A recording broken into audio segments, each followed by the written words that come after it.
Please welcome the Senator from West Virginia, Shelley Moore Capito.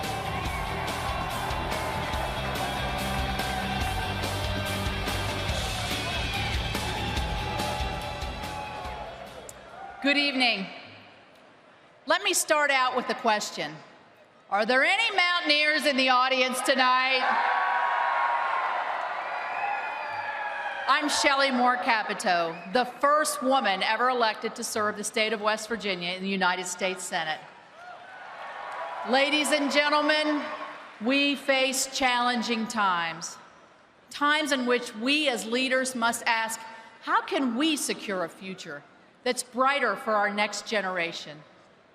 That's always the challenge of leadership, and this election is no different. But with every challenge comes great opportunity, and that opportunity is what I would like to speak to you about tonight. Let me first tell you where I come from, the Mountain State. I'm a lifelong West Virginian, and with our tight-knit communities, I always say, our state is just one big, small town. That's never been more evident than in the past month as West Virginia was ravished by flooding that upended our communities, displaced our families, and claimed 23 lives. As I traveled the flood zones, I was inspired by people who, despite losing everything, sought ways to help and serve others. The stories are so tragic, yet so uplifting, and I am so proud of my state. In their jobs and communities, West Virginians work hard every day and deliver results. And in turn, they expect our country's leaders to do the same. The constant refrain I hear back home is, stop the bickering, improve the economy, and fight for our jobs. And let me tell you something, they're right. The greatest obstacle for West Virginia families and families across America over the past 8 years has been a president that places left-wing priorities and campaign promises over their livelihoods. President Obama has hurt the heart and soul of my state, our proud coal miners in the communities where they live and work and pursue their happiness. His policies have ripped through the heartland, creating a cycle of pessimism and disgust. People around the country feel the Obama administration has kicked them to the curb with a callousness that's damaged their ability to trust and respect government. In 2008, President Obama famously said, if someone wants to build a coal-powered plant, they can. It's just that it will bankrupt them. Well, 8 years later, it's safe to say his actions have matched his words. But he's never realized that when you bankrupt a coal company, you deprive communities of their livelihood. His recklessness has cost more than 60,000 coal workers their jobs since 2011. That's 60,000 families that are now without work, without a paycheck, and without many options. Well, not to be outdone, Hillary Clinton has already promised to put a lot of coal miners and coal companies out of business. She wants to put 1,000 more Americans out of work. She has promised to devastate communities and families across coal country. When I think about Hillary Clinton's pursuit of an anti-coal agenda, you know what I think about? I think about that miner who wakes up before dawn every day to go to a 10-hour shift. I think about that bus driver who drives the miners' children to school. I think about the nurse who cares for our retired miners. And I think about the hundreds of coal equipment distributors. I weep for the fabric of my state. I weep for the fabric of my state. These men and women take pride in their highly skilled and good-paying jobs that provide for their families and support their communities. They work tirelessly to power America. West Virginia workers are the backbone of this economy. And Hillary Clinton is promising to put them out of work? Now, we shouldn't be surprised by this, because Hillary Clinton understands coal miners and blue-collar workers about as well as she understands secure email. A day in the life of a coal miner and a day in the life of Hillary Clinton could not be more different. For over 25 years, she's thrived in a world where the rules bend to her. Recently, we learned she showed extreme carelessness with our nation's secrets. For others, the consequences of misusing classified information have been swift and serious, but not for Hillary Clinton. Since the end of her husband's administration, she's profited from closed-door speeches with fees that would buy several houses in the state of West Virginia. Not only is she out of touch, her attempts to reach out to the American people often reveal how distorted her vision has become. But what I find most troubling is that Hillary Clinton fails to recognize that her calculated policies affect real people.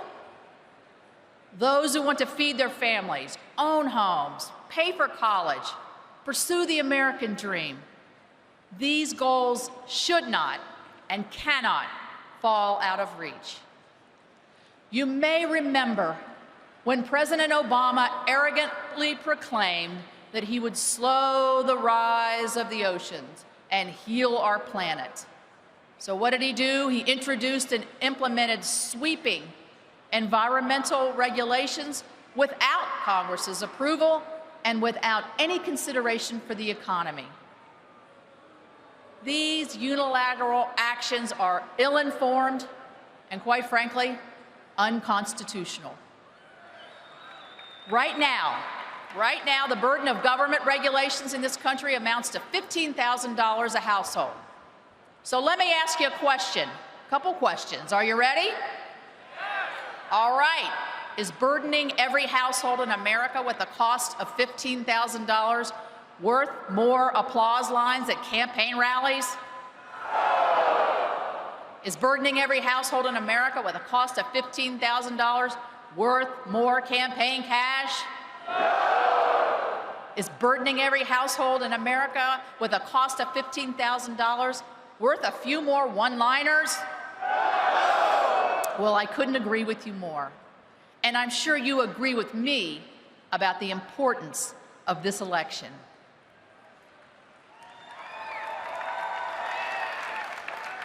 One of the reasons this election is so important is because the Democrats have nominated a candidate that Americans overwhelmingly distrust. You know what? She's earned this reputation. Her term at the State Department was shrouded in scandal and mistrust. Just a few weeks ago, FBI Director said that Secretary Clinton was negligent.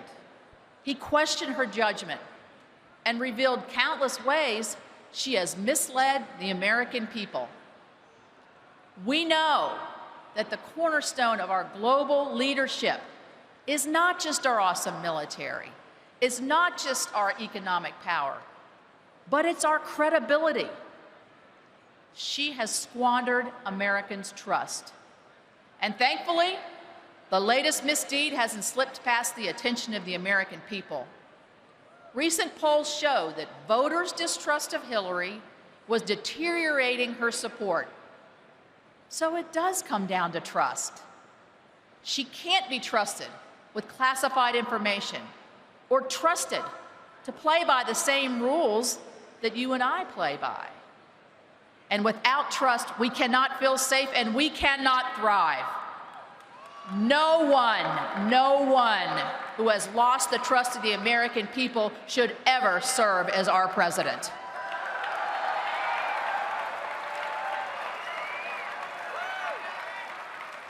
The only thing we can trust Hillary to do is to double down on the same failed Obama policies that are hurting Americans that I just described. We know she will double down on an economic agenda that's led to the lowest workforce participation in decades. We know that she will double down on the war on coal. We know that she will double down on Obamacare. We know that she will double down on far-left Supreme Court nominees. We know that she will double down on the catastrophic foreign policy that she herself has orchestrated. The contrast between our vision for the future and that of Hillary Clinton is clear. Now is the time to turn the tide. Are you with me? Let's turn the tide so that unelected bureaucrats no longer mandate regulations that are disconnected from the realities of working Americans. Let's turn the tide from an executive who promotes a radical environmental agenda that raises the cost across this country. Let's turn the tide from a Washington that tells us who our doctors are and delivers a lower quality of care. Let's turn the tide to a government that respects the Constitution and protects jobs and the way of life of rural America. This is not out of reach. We can make these visions a reality. This week, we'll officially nominate a candidate who received the most primary votes in the history of our party. A candidate who understands how to create jobs and grow the economy. Our party wants to allow businesses to create jobs, not regulate jobs out of existence. Our party understands the free market and doesn't try to control it. Our party stands up for hard-working Americans like my hard-working West Virginia coal miners.